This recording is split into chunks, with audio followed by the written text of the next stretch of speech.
आइए दोस्तों, आइए दोस्तों, हमारे आगे सचिव साहब बदल बदल के रमेश जी और साहब ने कदर करते हुए लग गए दिल में चोट, तुम रह गए हजार ही हमारे गाड़ी की तरफ से सभी गुजार है। मेरा देश की नमस्कार है पवित्र जी जनाब को क्या है और गीत हमारे रमेश सिंह जी के गीत को सब ने लिया है।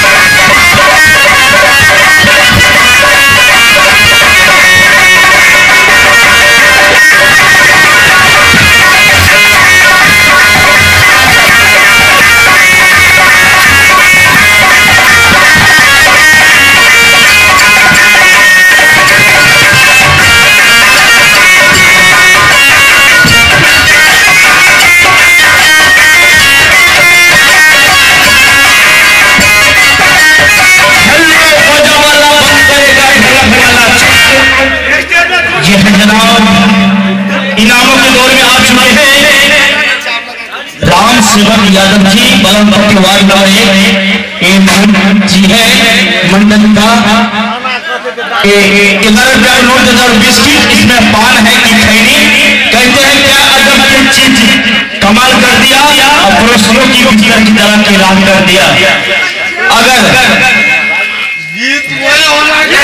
झूठ नहीं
मास्टर जी बोल कर बता रहे हैं।